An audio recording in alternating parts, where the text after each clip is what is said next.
criticize the performance and praise the performer. You see, if you understand an individual can do a lousy job, or an individual can do a bad thing, but that does not mean the individual is a lousy individual or a bad individual. One of the phrases I use daily, almost regardless of the subject matter I'm talking about, is let's just all remember that failure is an event. It's not a person. Yesterday ended last night. And just because an individual did not do a good job on the one thing, that really has no bearing on their value as a person. And if we can retain that value as a person in their minds, then their performance will become better and better. That's the way you build those winning relationships. Now I want to close it with a story which I think says an awful lot. It's a love story. But it's a different kind of a love story. I love to play golf. I don't believe there's a living, breathing human being on the face of this earth who loves the game as good as I do. Now, there are a lot of people that play it lots better, but nobody has as much fun as I do. I love to get out there. Don't get to get out there often. So when I do, I like to tee that little sucker up so I can get at it.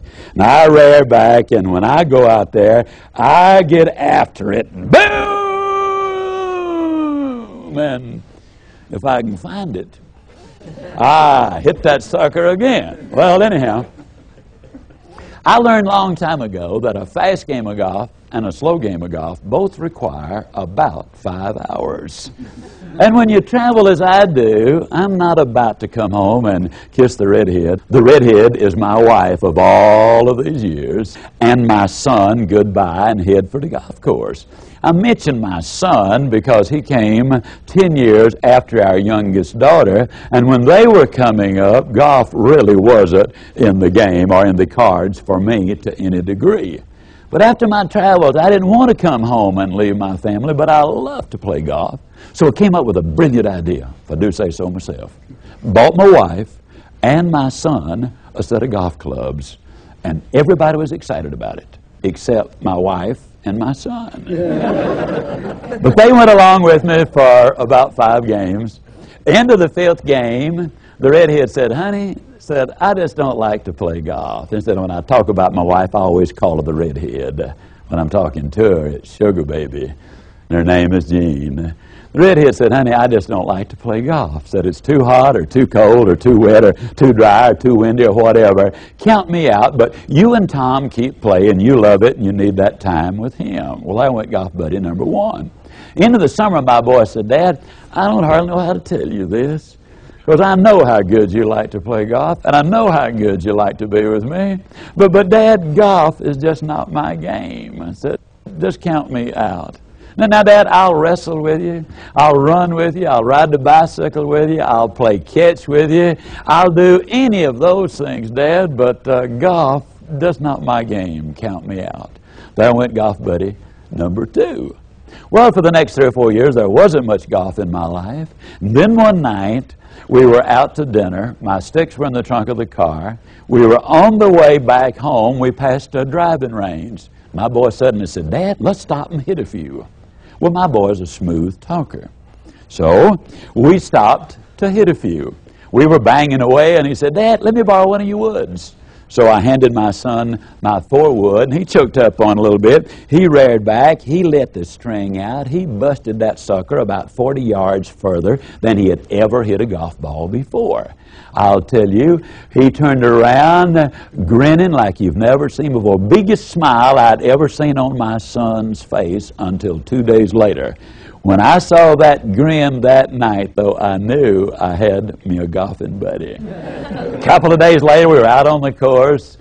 We were on a par 4. I gave my son the 4-wood, and again, he choked up, he reared back, he poleaxed that sucker right down the middle, had a little draw on it, hit the ground running like a scared rabbit, stopped dead center, right in the middle of the fairway.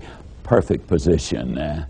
We get down to the ball, he takes his 5-iron out, just like you see him do it on television. He kept his head down, he smooth stroked that sucker, it took off, it got right over the green, it landed just as soft as a feather, about 30 feet from the pin.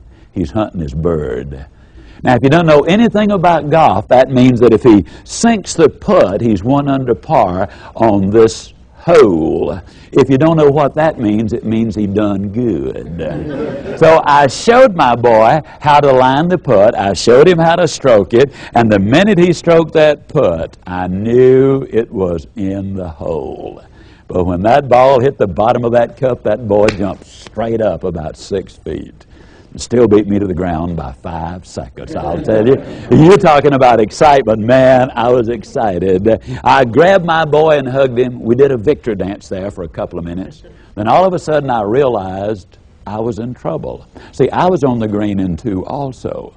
I was only about 10 feet from the cup. I was hunting my bird.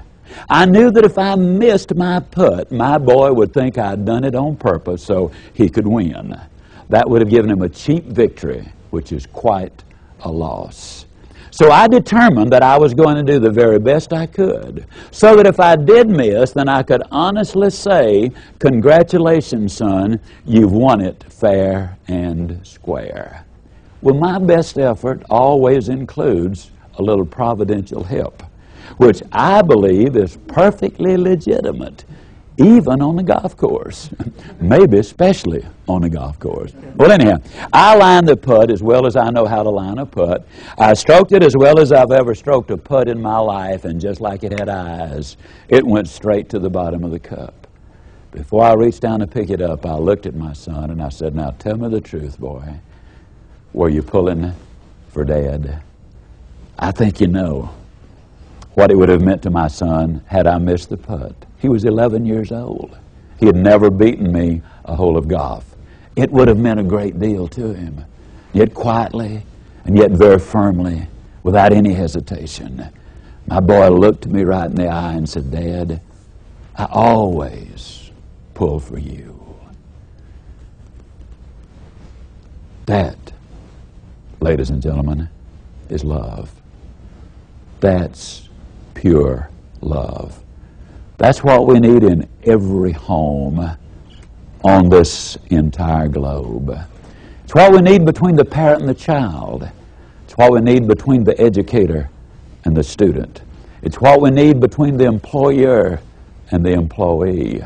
It's what we need between the sales and marketing person and the person they're trying to persuade to take action.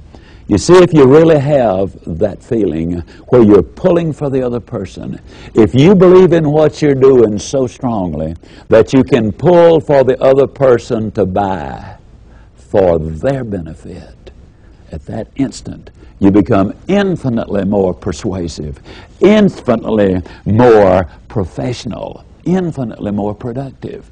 If, as a manager, you can get so concerned about your people, where your feeling is you're pulling for them to do their best for their benefit, that's communicated. You see, it is so true. A wise person said it long ago. People don't care how much you know until they know how much you care about them. That's the essence of building winning relationships. By these ideas, this concept, these philosophies, follow through on them. Put them into practice on a daily basis. Because if you do, I can close this session as I close all sessions by saying, if you'll do these things, I'll see you. And yes, I really do mean you at the top.